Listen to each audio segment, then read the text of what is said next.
Okay, welcome back to my table, everyone. Today I have this, which is quite a hard to find lens, basically, in Indonesia. This is a Contax T, I believe, yeah. Sonnar from Zeiss, 3.8mm f2.8, and the customer recently got like convert this thing to Leica LM, so Leica M mount, which actually went quite well, yeah. This thing, yeah. So let me go show you what I can do with this thing. This thing, it's quite small, which is a good, oh shit, a good thing for converting to like a M, because as you can see, it fits straight in the mount. Focus is really smooth on this thing. You have aperture, yeah, clicks nicely with 8 pleats.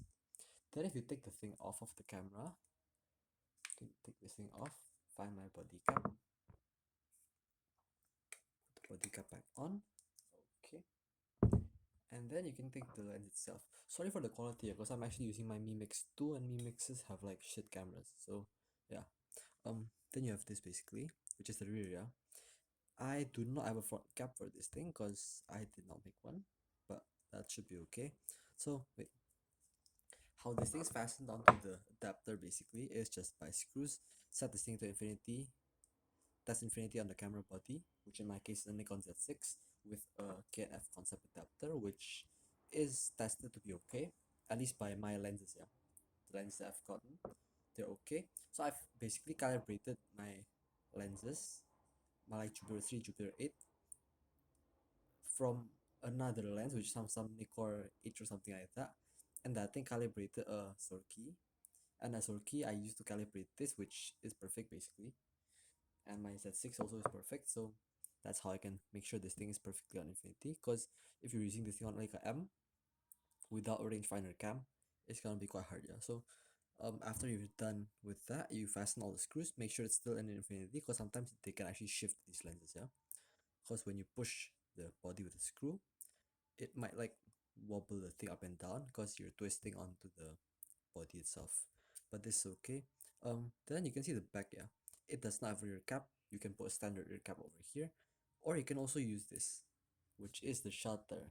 Um, as you can see, the aperture, yeah, it's supposed to be circular like this, basically. See, or at least like some octagon, basically, yeah, because it has 8 plates, I believe. One, two, three, four, five, six. Wait, what? One, two, three, four, five, 6, 7. Okay, it's not an octagon, it's 7 plates. Not 8 plates. Okay, that's wrong, yeah. But as you can see, these things are the standard plates, basically, like your any other lens. Then you open this thing up to 2.8 and you have the shutter in the back. What this thing can do is that you can make this, which is a shuriken bokeh, basically, like on the Jupiter 8M. People like it for its shuriken bokeh, that's what they call them in Indonesia. Some people call them ninja star bokeh. Ninja Stars basically shuriken, yeah. So yeah, same thing. Yeah, that's how it works. Basically, I took all of the shutter electromagnet stuff all out, and you're left with this. The original owner took the thing out of the camera itself, so I do not know how you take a Contax T out part, but this is a Contax T lens, and yeah, quite nice. Also, you have the cables for the light meter, yeah, which I cut over here. You're supposed to take the whole thing apart. This thing's like some funky inside, yeah, because if you want me to take this thing apart, I'm gonna have to pry this beautiful ring off, yeah. And I think that um honestly, prying this ring off would be worse off to the whole thing itself than something a bit funky inside. So yeah, that's pretty much it. Thank you for watching. Also, this thing uses the same optical diagram basically as a Yashica 3.8mm f2.8, which I think was developed in like 1960 if I'm not mistaken, yeah. I also have another lens. Let me go show you the lens, yeah. It's over here for a while on my chair.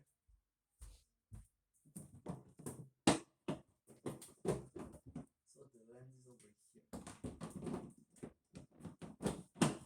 Okay. So the Contax T lens is a customer's lens, yeah. I also have the same type of optic, which is this over here. This is the 38mm f2.8 from Konica. I got a clean version of this, yeah, not a fungi red version like this thing. This thing only had some fungi in the back, which I wiped off and that just went away, which is quite nice.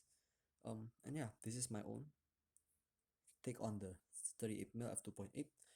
Um, the helical is actually quite small, so if you want to make it like this, you can actually do that. But I wanted to have a larger focus ring cause yeah, cause it's better, and you can like better modulate your focus basically than on a smaller focus ring, which is like as you can see, this is like 1 meter, and this is like infinity, about 45 degrees of travel basically, yeah.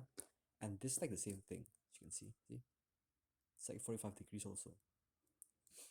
So yeah, wait, I think this is 90, this is 45. See, this is like from here up to here, that's like 90. This thing goes, let's say, from the K, yeah. See, it's like 45. So this thing has actually more focus through in this. It has an aperture, it has a shuriken bokeh aperture plus a built-in lens cap for the back. This is way better than this, obviously, because this thing, it had like a two-bladed shutter, yeah, in the Konica C35MF, which I took this thing out from, and that thing was okay, but yeah, the two-bladed thingy was bigger than the Leica M mount itself. It's like this wide, I think. The two like if you know the Yashica CC, the aperture on that thing is like a V, yeah, basically. It's like some some I don't know, some flower bloom thingy. Like this. So you have like this intersection in the middle like this, yeah. So it does this. This is your hole for the light to come through, and it does this. So that's why I could not make an aperture work on this thing. Uh, I could probably put some warehouse stops, like how they do this, yeah. Basically, see, you can see this apertures behind the optic itself, and it does not follow the focus. See, the optic goes forward and backwards, and the aperture, I mean the shutter, still stays there. So I think that if you actually wanted to, you could probably give this thing an aperture. But yeah, so these are basically the same optical formula, at least two I can see. The results are exactly the same, aside from the fact that this thing, I think, has like Yashica metal coatings, because I believe Yashica made this thing for Contax, the optics. This thing was made by Konica Minolta, and you can see in the coatings, this thing looks more like some Minolta lenses of that time, yeah? Whereas this thing looks more like a Yashica ML coating, see the purple? Reminds you of Yashica ML quite a lot, yeah? So, that's pretty much it.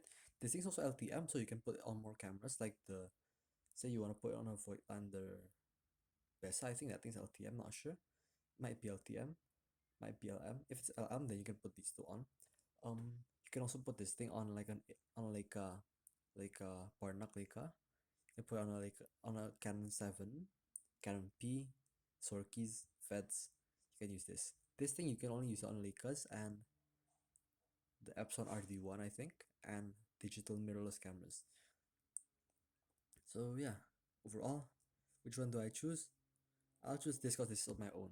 This thing's gonna go somebody else. So if I like this thing more than mine, then I'm gonna be quite hard to I it's gonna be quite hard for me to like this guy go. But yeah, so that's how this stuff works.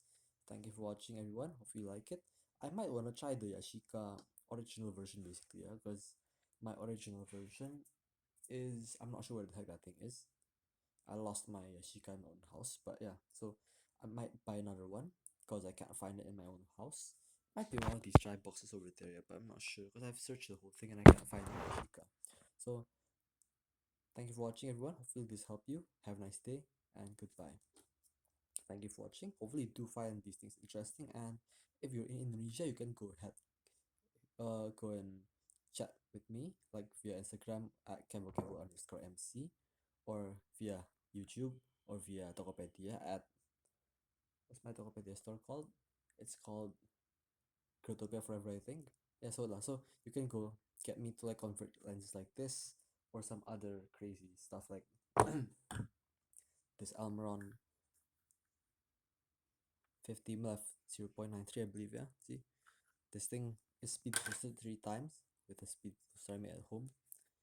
This thing's my own lens, my Leica Almiron. That's why I have like these huge sticks, basically, not screws, they're sticks right now. And if I'm gonna send a lens to someone, I'm gonna make them flush with the same color as the body if possible, yeah, like this. So they actually look quite a lot more professional than one of my own lenses. But yeah, so also if you can see this, yeah, you can see like the huge M4 screws that I used to use over here, yeah. You can see how much I've progressed basically in like the I don't know, 1.5 years I think I've been doing this conversion stuff. But yeah, so um have a nice day. Goodbye. I'm not even sure how long I've been recording because my Mimix 2 doesn't seem to show any um like timer thingy on the camera, like over here maybe in this Pixel ROM. So I'm not using the stock ROM. Yeah, my stock ROM's not working right now. So yeah, thank you and goodbye.